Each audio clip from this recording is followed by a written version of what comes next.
Assalamualaikum warahmatullahi wabarakatuh. Waalaikumsalam. Rahayu, rahayu, rahayu. Salam jumpa lagi dengan kami dari channel Mojokerto, yang mana pada kesempatan kali ini kita berbicara tentang jenis-jenis keris gitu ya, Ya. Ki Agung ya. Ya. Ya. Tentang bahan-bahan besi pembuat keris. Ya. Nah, kalau kemarin itu ada besi karang kijang, mangkang, terus karinduaji, pulosani, ya Terus, mangambal, mangambal, kumbaya, ya ada 8 jenis. Atup. Nah, kali ini saya ingin penjelasan dari Ki Agung tentang 3 bahan keris yang belum kita bahas. Ya. Yang pertama yaitu bahan dari Besi kenur. kenur. Ya. Ya. Terus yang kedua dari pasir malilo. Pasir malilo. Ya. Yang ketiga dari kelengan. Oke. Nah, dari 3 itu nanti mohon dijelaskan. Ya. Nah, sebelum ini dijelaskan, mohon Ki Agung selaku dalang untuk melakukan seperti biasa. Nah, suluk apa?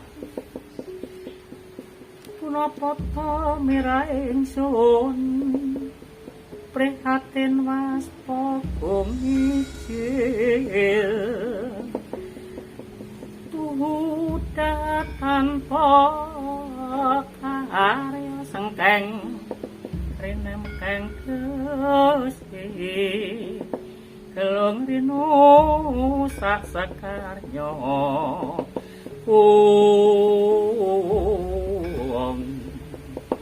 sumawur kambir mulati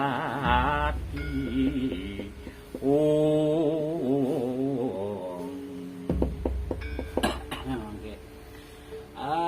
Itu tadi artinya apa? Bisa dijelaskan. Murah ingsun itu prihatin prihatin waspa gumijil itu ya kita berdoa ya, dengan kekuatan yang maksimal, artinya meminta nugrahan Gusti atau minta pada Tuhan. Ya, punapa merah itu prihatin waspa gumijil. Prihatin itu artinya tirakat.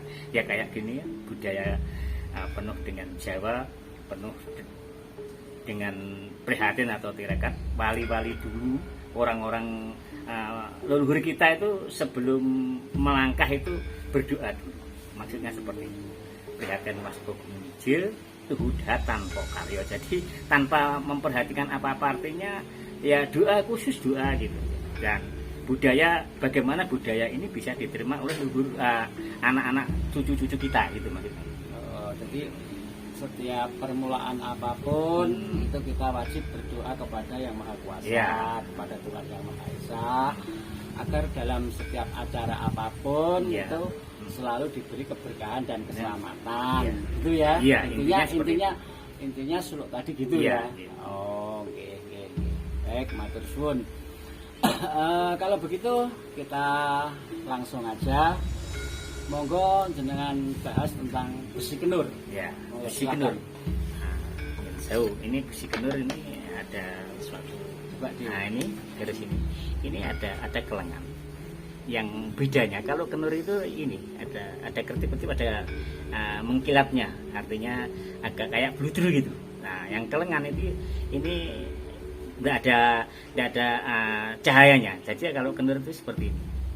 Ini di samping-samping ini kecil banget, kayak rambut gitu ya, berapa senti gitu, berapa mili gitu. Ini terjadi besi kenur, karena besi kenur itu raja-rajanya besi yang susah ketemui. Artinya dibuat bahan pumpu dulu, membuatnya itu ya sangat luar biasa. Jadi mengambil besi kenur itu apa fungsinya, untuk apa gitu. Jadi ditanam di besi yang kayak keris yang tingkatan tinggi gitu ya, ditambahi besi kendurnya. Di situ ada kawibawaan, ada bangsawan ya situ. Jadi orang yang menerima atau mewarisi keris seperti ini yang ada besi kendur biasanya orang bangsawan. Terus termasuk bupati, menteri itu tingkatan seperti itu ada besi kendurnya yang punya itu. Ini keris dapur apa ya?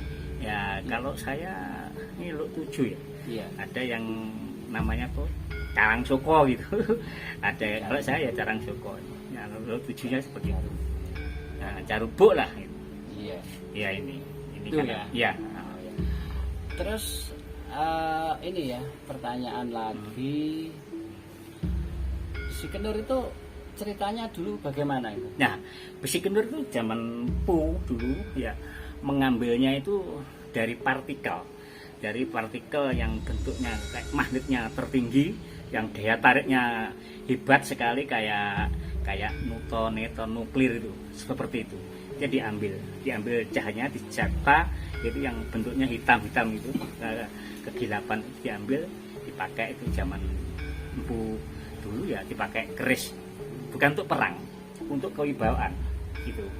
Karena di situ tingkatan tinggi daya tariknya per bawahnya atau tingkat cahayanya sangat tinggi, gaibnya juga tinggi, empunya juga tinggi. Akhirnya yang bisa membuat ini empu yang tingkat tinggi akhirnya dikasihkan oleh seorang raja dan bangsawan itu. Jadi ini Carubuk ini ya? Ya Carubuk. Nah Carubuk Luk 7. Kalau Carang Soko itu Luk 9 biasanya. Tapi ya beda-beda, ada yang Luk 9 itu yang Soko apa gimana. Tapi yang jelas kalau pakem ya namanya Carubuk, kalau Luk 7 ya. Ini besinya besi Ya. Kendur ya. Yang banyak kendurnya dari. biasanya untuk para raja ya. Ya, para raja tingkat tinggi. Kalau yang pertama kita bahas yang di sini. Kalau Pasir Malilo, Nah, kasarnya ini tumbak nih bentuknya kayak tumbak. Nah, ini tumbaknya apa nama kayak korolang gitu. 1 2 3 4 5 6 7 ya. 1 2 3 4 5 6 7 ya sama. Ya. kayak Ini Nogo Manten ini. kayak tapi ini kalau saya itu korolang. Kalau Nogo Manten tuh enggak ada kompornya. Nah ini karena ada putih-putih kertip-kertip gitu kan yang ada cahaya. Ini meteor, asal usulnya batu ini diambil bahannya besinya itu malelo kayak pasir itu campur ini besi malelo ini Empu dulu mengambilnya di situ. Nah, dari cahaya meteor, batu meteor itu campur ini karena dibikin pusaka yang agak cahayanya, ada sinarnya, kertip-kertip kayak pasir, gitu kayak ya. kaca gitu loh. Nah, hampir miripnya seperti itu. Nah ini ya. Nah, ini. Oh ya kita Nah, ini. tunjukkan ke ada Iya, iya. putih-putihnya ini ya. Putih-putihnya kan ada cahayanya kayak kaca ini. Ini kan belum dicuci ini. Iya. Kalau dicuci akan kelihatan. Kelihatan ini belum Pasir. dicuci, masih alami. Iya, Ya. Pasir Malilo. Pasir Malelo ya ini. Terus itu ceritanya Pasir Malilo itu sejarahnya gimana? Ya itu Empu Ramayadi sama Bermodali itu dulu disuruh itu mengambil cahaya itu yang dari meteor, kalau orang Jawa itu bintang kalian itu yang iya. itu ya jatuhnya itu pas jatuhnya itu di depan dia diambil. Kalau jangan tanya justru Empu beberapa hari tidak makan tidak minum biasa seperti itu, bahkan tahunan juga itu. Jadi Akhirnya- cirinya itu kertip-kertip. Iya, gitu ya? cirinya di situ. Kayak pasir, kayak ya. pasir, terus ada cahayanya kayak kaca itu. Namanya Pasir Malilo. Karena kalau di situ, kalau empu-empu yang di bawahnya Ramayadi Bermodali, empu sekarang empu yang setelah kerajaan itu ya dibuatlah pusaka yang namanya pusaka yang banyak asihnya. Artinya buat apa? Ya daya tarik pengikat. Itu biasa Pasir Malilo. Itu seperti Fungsinya di situ. Nah, fungsinya. Contoh, ada anak sering nangis itu. Nah, namanya Malelo kalau jebak bayi kan di lelo-lelo. Oh, iya. Itu dulu empu-empu nenek moyang saya itu cari pusaka yang namanya pasir yang banyak gendogo Malelo ya. Ternyata saya pelajari bahannya pasir Malelo. Nah, itu kalau dibuat itu di rumah tangga itu anak-anak kecil-kecil itu jarang kena penyakit yang nama nangis-nangis sering itu. Iya. Itu namanya pas. Nah, terus pada waktu pernikahan supaya tentram itu tumbaknya dikasih itu. Akhirnya Pasir Malilo itu. Pasir Malilo. Akhirnya orang-orang itu nggak ada yang gebrakan gitu loh. Masa sama-sama aslinya keluarga kedua belah pihak itu Damai, gitu. mempelai damai. Itu punya pusaka namanya Pasir Malelo. Iya. Bahannya itu. Bahan dari Itu nenek saya, abah saya juga. Kalau Pasir Malelo besi itu buatnya pengasian, daya pengikat. Nek wong rumah tangga umek kayak kuwi adem. Itu. Iya, dia berdasar dari bahan Pasir Malelo. Ya seperti kayak Lombok itu kan nggak ada pedesnya buatan, kan alam. Iya. Ya seperti itulah. Pasir Malelo seperti itu. Paham nggak? Iya. Nah, berikutnya ini yang ketiga, yang terakhir ini mungkin nanti sebenarnya ada 17 jenis itu. Ya. Ada 17 saya Ya, tapi nanti sementara kita bisa menyebutkan tapi belum bisa memberi contoh. Ya. Nah, nanti kalau kita sebutkan, kita kasihkan contoh. Yang terakhir itu besi ini, kelengan Kelengan ya. atau oke. wulung. Besi wulung ya. Nah, ini namanya besi wulung. Kalau nenek saya, wulung itu hitam plus itu nggak ada pamornya sama sekali. Nah di sini ada kayak sodolan yang geligir sapi gitu ya.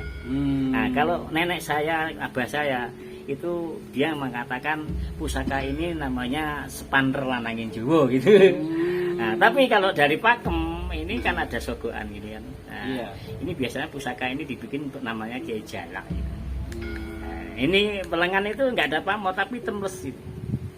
Bedanya di situ. Ini kalau besi wulung itu kita bahannya itu dari pasir bumi, jadi diambil dari gunung. Dari gunung. Sekarang kira-kira pasir besi itu ya? Belum, pasir besi itu mesti ada laut. Kalau enggak dari gunung yang mati, artinya gunung itu nggak bisa meletus. Di bawahnya, di atasnya kawah ya. Hitam kehitaman. Nah itu kalau jadi batu kayak giok itu. Iya. Itu besi wulung itu ya, kelengan itu ya? Kelengan. Nah terus naik lagi jadilah buah batu cincin namanya kecubung wulung gitu. Itu bahannya ya situ sama ya? Hampir sama, cuma itu kan batu. Nah ini besi, bedanya di situ ya. Kalau kita punya cincin yang berkodam yang banyak itu yang terbesar ya kecubung wulung itu. Kecubung wulung ya? Nah, kalau keris ya ini namanya. Nah ini namanya besi wulung. Nah, atau apa tadi? Ini. Nah, ini wulung. Kelengan Wulung ya. Kalau kelengan itu bahasa Madura. Kalau orang Jawa wulung. Pemirsa ya, orang Jawa wulung, kalau Madura kelengan. Ya. Jadi nggak ada pamornya ini ya. Nggak ada pamornya. Pusaka yang hitam legam gitu ya. Iya. Nggak ada apa itu? Nggak ada pamornya. Nggak ada pamornya, ya persis nggak itu. Ada anunya. Iya. Terus ini ya, besi wulung atau kelengan itu fungsinya untuk apa? Bisa jelaskan. Kalau jelaskan itu biasa bukan dialog. Ya jalak itu. Kan bentuknya ini, ya dialog. Untuk debat itu. Pada waktu zaman ada itu waktu zaman Belanda itu Sultan Syahir. Ya, itu kan debat itu apa? Perjanjian Giyanti.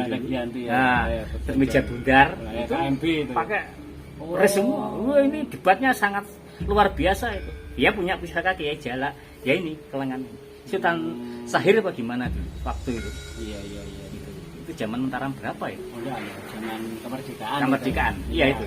Waktu Belanda itu ada perjanjian Giyanti. Iya, ada perjanjian meja bundar. Jadi ada perjanjian meja bundar, ada perjanjian Renville.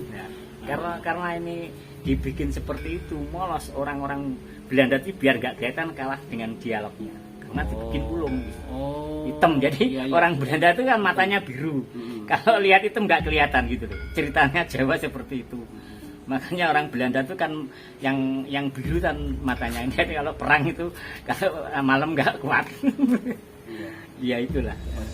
Besi wulung ya. Ya, orang Jawa punya tolaknya besi wulung. Kalau orang Madura kelengan. Kelengan atau kelengan. Ini ya. Iya, itu.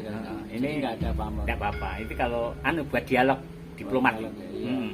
Seperti kalau mungkin zaman raja-raja dulu ketika di Paseban itu kan menghadapi menteri, pate, terus ada tamu dari luar gitu, negara asing gitu, tuh supaya bicaranya lancar gitu. Ya pakai ini. Iya. Ya sama juga dalang juga itu. Apa dalang lain ada yang 5 namanya Pendewo Carito.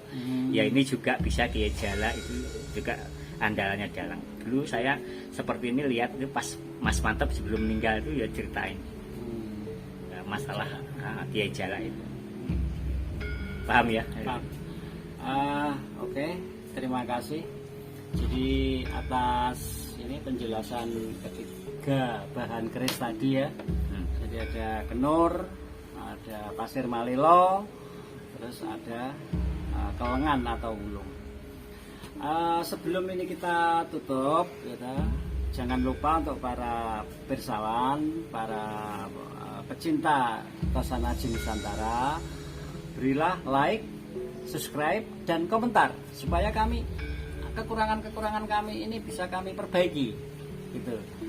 Dan saran dan kritik selalu saya tunggu. Nah, sebelum acara ini ditutup, kami mohon Ki Dalang untuk membuat penutupan dengan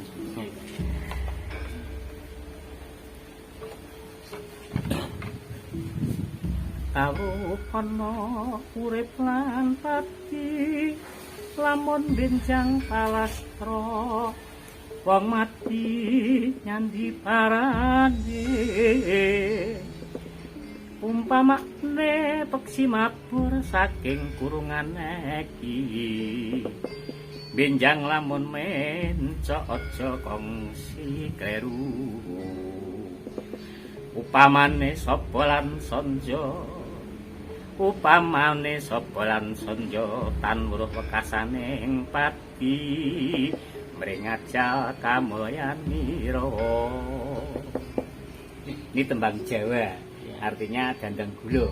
Nah, apa artinya? Nah, kita hidup itu tahulah besok bakal kembali ke ilahi. Makanya kalau urip lan pati itu tahulah kamu besok bakal kembali atau mati. Supamakna peksi mabur Nah, saking itu kurungan kita iki ibarat nyawa yang lepas dari wadah itu. gitu Jadi ya. kalau kita itu manusia ibaratnya dikasih itu burung yang di dalam kurungan. Nah, besok kalau sudah keluar jangan sampai keliru mencela alam jin setan. Nah, itu. Kita kembali ke ilahi ya, harus ke ilahi, innalillahi wa inna ilaihi rajiun gitu loh. Itu sangkan paraning dimati. Paham ya? Paham. Saya rasa cukup sekian dulu, dan tidak lupa kami ucapkan terima kasih atas datangan dan penjelasan ya. Cukup sekian. Assalamualaikum warahmatullahi wabarakatuh.